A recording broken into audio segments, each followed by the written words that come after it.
Joining me now is Senator Mazie Hirono of Hawaii. Senator, aloha. It has been a minute since you and I have talked. Nice to see you. Good morning. Let's talk about this. Where do you draw the line between the fact that some districts and some judges and some appellate courts are more liberal and conservative, and that's okay. That's historically happened. It probably happens in many countries. And this hyper-specific judge shopping that we're talking about, where you go to a particular district and you're only going to get this judge. What's the line in determining where people should and shouldn't be able to file their cases? Well, definitely in the state of Texas, where 20 of the 27 judicial divisions in Texas has only one judge. That is why I'd say it's so obvious and easy for people to go and pick that one judge, which is what happened with Judge Kaczmarek, for the desired result. So that's so obvious. That's a line. Let me ask you about something that Chief Justice John Roberts addressed in his 2021 year-end report. He said senators from both sides of the aisle have expressed concern that case assignment procedures allowing the party filing a case to select a division of a district court might, in effect, enable the plaintiffs to select a particular judge to hear a case. The Judicial Conference has long supported the random assignment of cases and fostered the role of district judges as generalists capable of handling the full range of issues. Obviously, that last sentence is the one that's problematic. Are they and should they be generalists capable of handling the full range of legal issues? Because when you look at somebody like Kaczmarek, you think to yourself, a reasonable read of his history would say, not really.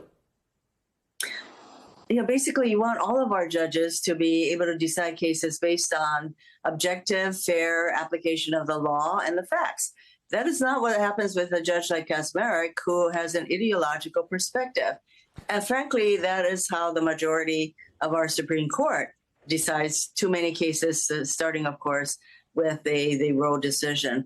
And so we, Americans, we should know that our judges are being fair and objective, and that cases are not being decided based on their ideological perspective. And that is why I introduced this bill. And frankly, I'm glad that Chuck Schumer wrote a letter to the Chief Judge of the Northern District of Texas, because they could randomly select which judge is going to get the cases so that litigants can't handpick the judge to give them the desired results.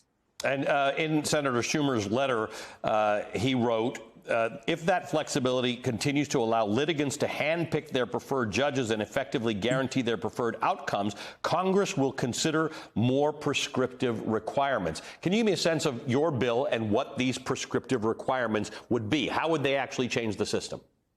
Well, certainly it would prevent the litigants in Texas. They would have to go to the district court in Washington, D.C., which has decades and decades of experience dealing with cases that have to do with federal law, federal regulations, and federal administrative decisions. And they do it on the basis of objective analysis. And that is where my bill would send these kinds of cases, and no longer would litigants be able to go to any one of 20 divisions in Texas where there's only one judge.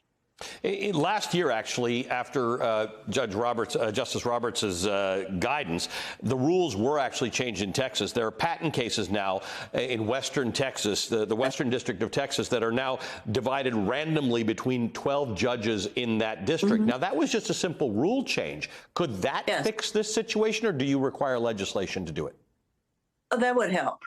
That would certainly help, but in the event that this doesn't happen. But I'm really glad that there's so much more attention being paid to how our judges decide cases. And there is a growing recognition that there are too many judges who apply their ideological perspective and agendas to decision making. And I would say that our Supreme Court is certainly not immune from that. And that leads to discussion about court reform, starting with, of course, our Supreme Court having a code of ethics. Yeah, that would be a good start, but that's another conversation for us. Senator, good to see you. Thank you for... Yeah, no, absolutely. Good to see you. Thank you for being with us again. Democratic Senator Mazie Hirono of the state of Hawaii.